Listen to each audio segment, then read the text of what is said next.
Oi, turma do livro O Amigo Jesus, José Carlos de Luca, no texto Escolha a melhor parte. E respondendo Jesus, disse-lhe: Marta, Marta, estás ansiosa e afatigada com muitas coisas, mas uma só é necessária.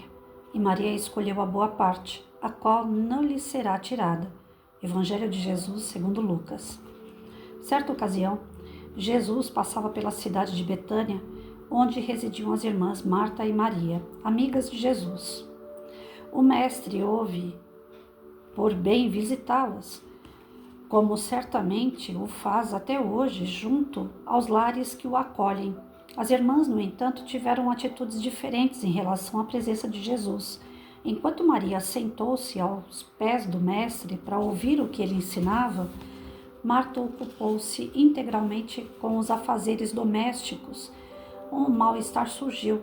Marta não aprovou a atitude da irmã que não a ajudava nas tarefas do lar e queixou-se com Jesus, pedindo a ele que advertisse Maria.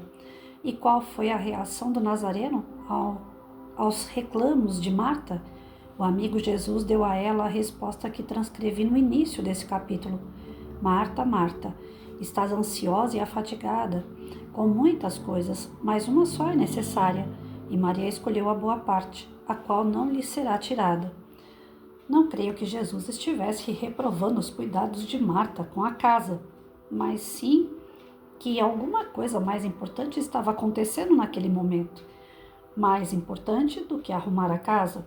E Maria estava atenta a esse fato, pois tinha escolhido a boa parte, que era comungar daquele momento tão especial ao lado de Jesus, partilhar de sua amizade, ouvir-lhe as lições de sabedoria que brotavam de sua alma iluminada. Se Jesus visitasse o nosso lar, tenho certeza de que não ficaríamos ocupados em limpar o tapete enquanto o mestre estivesse falando ao nosso coração. Foi o que Maria fez, ficou atenta à melhor parte. O tapete poderia ficar para depois. Precisamos estar atentos ao que o momento nos pede. Se você está ao lado de uma pessoa querida, viva esse momento como Maria. Entregue-se a ele. Sinta, absorva, celebre, preste atenção às sensações maravilhosas que emergem desse encontro. Não retire o sabor do momento com preocupações menores. Jesus nos ensina a priorizar as coisas importantes da vida, pois um dia, quando se aproximar o fim de nossa viagem pela terra, poderemos nos ver amontoados a 1 milhão de coisas sem tanta importância e completamente vazios das coisas essenciais da vida. Hoje, imitando Maria, nos sentamos aos pés de Jesus para ouvir-lhe a palavra esclarecedora. Meu bom amigo, nossa passagem pela terra é tão rápida diante da eternidade. É justo que não a desperdicemos com questões secundárias de menor relevo, questões que diante da morte deixam de ter qualquer sentido. Enriqueça a sua vida de emoções positivas, emoções que você pode evocar a todo instante. Basta ter olhos de ver e ouvidos de ouvir. Não vale a pena estragar a vida insistindo em emoções destrutivas que nos fazem sofrer e adoecer. Na vida, procure dar prioridade àquilo que você poderá levar ao sair daqui, quando de seu retorno ao mundo espiritual. Você perderá tudo o que diz respeito aos bens materiais, a começar pelo próprio corpo.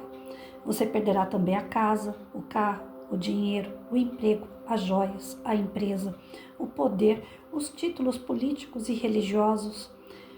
De bom somente levará os sentimentos que cultivou em razão do bem que realizou, do amor que de fato foi capaz de viver, do sorriso que brotou de seus lábios, da fé que cultivou nos tempos difíceis, do coração leve, sem culpas e ressentimentos. Cultive as amizades que você tem, faça novos amigos, encurte as distâncias dos amigos distantes e desfaça inimizades, ainda que para isso você tenha que abrir mão das suas verdades. No fim da vida, não conta muito ter tido razão, se para isso você teve que se afastar das pessoas deixando de amá-las. Lembre-se assim de que o lar é mais importante do que a casa, a viagem é mais importante do que o destino, o agora é melhor do que o depois, a presença é melhor do que a saudade. O real pode ser melhor do que o sonho, viver é melhor do que esperar. Façamos como Maria, que se colocou aos pés de Jesus, eternizando em si aquele momento passageiro, guardando palavras que ressoariam eternamente em sua alma. Hoje, estar aos pés de Jesus significa expressar essas atitudes em nossa vida, priorizar o amor, externar o afeto, eliminar preconceitos, largar a intolerância, viver com mais gratidão, ter compaixão e caridade por quem sofre. Essa é a boa parte da vida, a qual nunca nos será tirada e que nos faz feliz hoje mesmo. O amigo Jesus nos visita todos os dias, ele está permanentemente ligado a nós.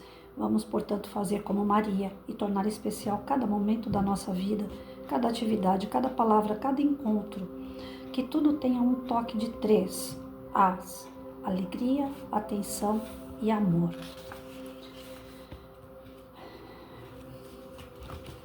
É revigorante uma leitura como essa, né, turma? Fala a verdade. Às vezes a gente está com o coração um pouquinho mais apertado, aí a gente lê e parece que junto, parece não, eu tenho certeza, e olha que eu sou Santo Tomé, hein? Junto com a leitura, os espíritos que estão junto com a gente, que são bons, que querem o nosso bem, eles vão mandando para nós aquelas energias mais puras, mais simples, mas que tocam no nosso coração. Durante a leitura eu tive que segurar um pouco aqui os nozinhos que vão dando para não ficar aqui passando um mico na frente de vocês e chorar em plena segunda-feira, né? Mas emociona de verdade. Um texto que diz quantas coisas a gente pode fazer para ser feliz e a gente deposita no lugar errado, ou até mesmo nas pessoas erradas. Ultimamente eu tenho pensado muito sobre isso, né? O que eu fiz até aqui? Será que eu fiz alguma coisa que eu vou poder levar? Porque vergonha eu sei que eu vou carregar bastante. Eu vou passar aí muita vergonha do outro lado. Aqui eu tô na carcaça, né? Dentro do corpo. Então eu não percebo ainda o tamanho dos micos que eu cometi em 52 anos. Eu sei de alguns, mas não tenho a noção exata de tudo de errado que eu fiz. Eu não tenho essa noção total, mas eu tenho parte dessa noção e já me sinto envergonhada. Fico imaginando quando chegar do outro lado e eu ter que levar essas vergonhas comigo. Sei que a espiritualidade é benevolente, sei que vão perdoar, sei que vão me dar outra oportunidade, isso é fato. Mas de qualquer forma, são momentos que eu perdi, são pessoas que eu perdi, porque fui intransigente, porque fui egoísta, porque fui orgulhosa, porque fui sem noção, algumas coisas que fiz totalmente sem noção, né? Acho que é por isso que eles gostam de mim, porque tem algumas coisas que eu faço de infantil que eu sou, sem perceber. E ainda assim, eles dão oportunidade para a gente recomeçar. Todos os dias, quando a gente abre o zoião, que a gente levanta da cama, tá ali uma página em branco da sua vida. E o que você vai escrever nela, que é o seu dia? Todos os dias você ganha 12 horas, 16 horas, para refazer ou para começar do zero. E a gente desperdiça esses momentos com coisas fúteis, que não vamos levar junto na hora que a gente desencarnar. A gente deixa de conversar com pessoas porque a gente tem que fazer uma faxina dentro de casa, como aconteceu aqui entre Marta e Maria. A gente deixa de visitar uma pessoa porque o dinheiro que a gente gasta para ir visitar uma pessoa é um dinheiro que eu posso estar comprando um relógio ou completando para comprar um carro, sei lá, qualquer bem material. Eu não gasto dinheiro para estar com pessoas, mas sim para viver entre elas e ostentar aquilo que eu tenho, mostrar aquilo que eu tenho, como se aquilo fosse um grande ganho. Uma vez eu fiquei até chateada com meu pai porque eu não entendi o que ele quis dizer. Hoje eu entendo e passo vergonha por causa disso. Eu tinha saído da casa dos meus pais com a roupa do corpo. Eu não levei nada. Para não dizer que não levei nada, eu levei uma troca de calcinha e sutiã. Porque a minha infantilidade foi tão grande que eu não levei nem uma blusa de frio. Eu saí aos 23 anos, minha mãe não queria meu casamento, e bora para onde o marido, né, o que seria meu marido, meu namorado, ia se transformar em marido a partir daquele dia. Fugi de casa para casar. Minha mãe não aceitava o meu marido, tá, beleza. E a gente passou o pão que o diabo amassou. Imagine duas pessoas que pareciam aquela lagoa azul, a gente se descobriu junto, a gente ficou 6 anos namorando escondido, tipo Romeu e Julieta. Então a gente viveu todo um contexto de romance de dor, até chegar ao grande dia. Vamos ficar junto. Independente, o mundo pode acabar, mas a gente vai ficar junto. Então nós passamos assim tudo que vocês podem imaginar, porque não era adolescente mais, já eram adultos, 23 anos, ele tinha a mesma idade que eu, mas sem vivência nenhuma, sem experiência nenhuma. Então, quer dizer, como se fossem duas crianças soltas no mundo. Quando nós conseguimos a nossa primeira casinha dentro de um muquifo, eu comprei um lençol que era cheio de florzinha roxa, comprei uma cortina roxa e tinha lá uns tapetinhos daqueles de feira em volta da cama, que a cama era sustentada por bloco. Os pés viviam arriando, a gente colocava bloco embaixo do pé da cama. Mas quando eu consegui fazer meu quarto desse jeitinho assim, muito humilde, muito simplesinho, porque o dinheiro não dava nem para comer direito, né? Eu fiz questão de trazer meu pai em casa. Meu pai não era contra nada, mas ele era omisso, né? O que minha mãe determinava, estava determinado. Então, como ela não aceitava, ele tinha que ficar do lado da minha mãe. Até aí eu não julgo meu pai, ele estava certo, ele era casado e tem que ficar com a sua esposa mesmo, não aconteça o que acontecer. Mas por debaixo dos panos ele me apoiava, então ele não podia fazer nada por mim.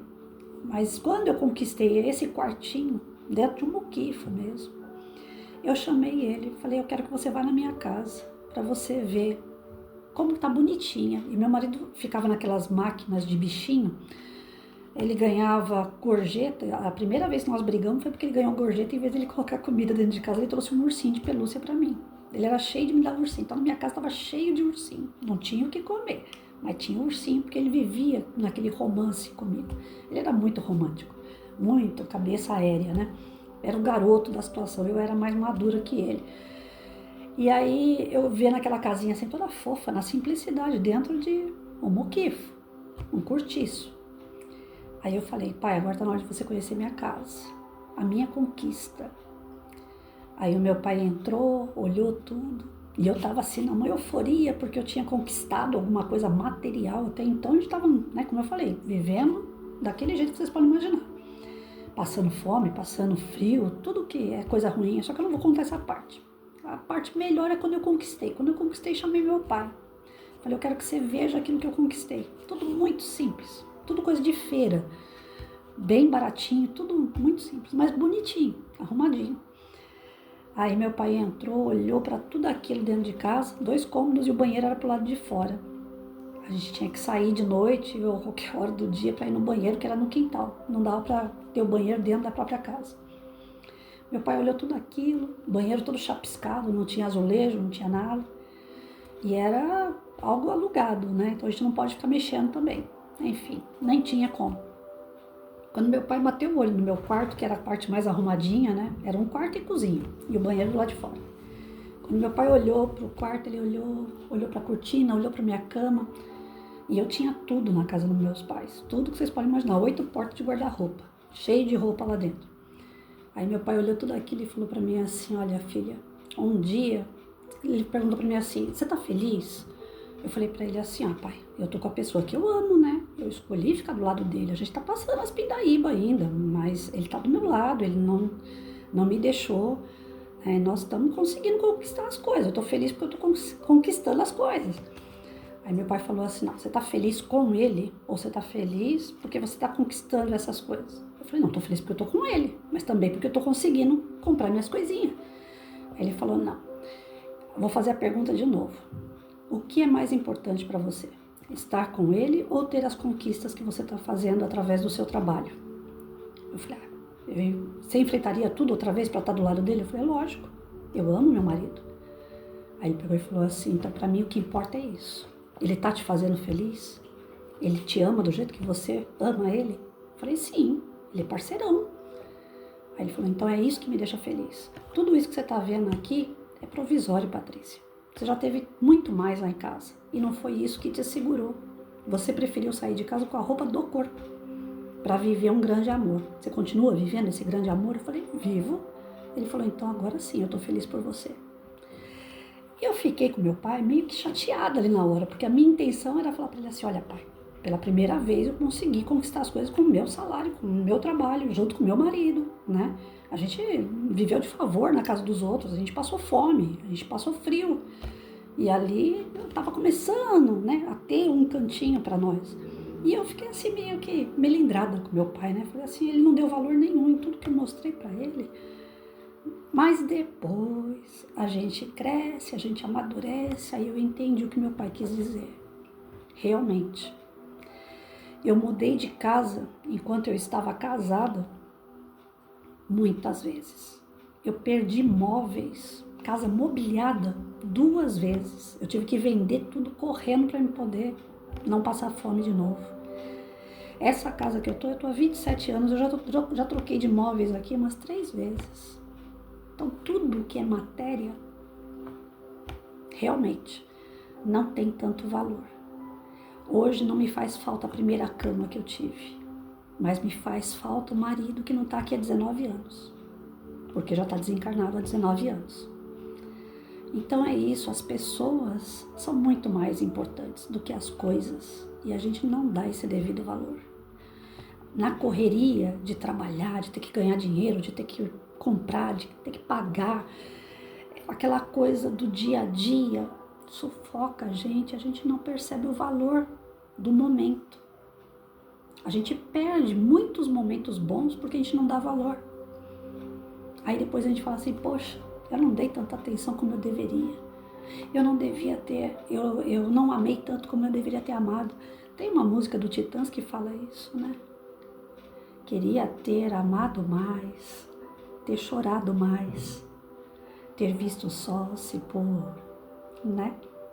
Então eu espero que a gente não chegue lá no final da jornada querendo ter. Que a gente chegue lá no final da jornada falando assim, eu tive, eu aproveitei. E as pessoas que estavam em minha volta também aproveitaram o meu melhor. Não deixei para as pessoas amargura, tristeza, frustração. É quase impossível essa missão, né, gente? Mas é uma missão que nós temos aqui, de não deixar dor em ninguém e poder levar o melhor de cada um com a gente. Aprender com as pessoas, ensinar quando a gente tem moral para isso, curtir toda oportunidade que Deus der, em meio a pessoas que fazem valer a pena a nossa própria vida, mas sem esperar, porque a gente espera. Eu tenho esse mal até hoje, a gente espera que alguém fale ou faça alguma coisa, como nós faríamos, como nós, né? Bobagem. Cada um é um universo.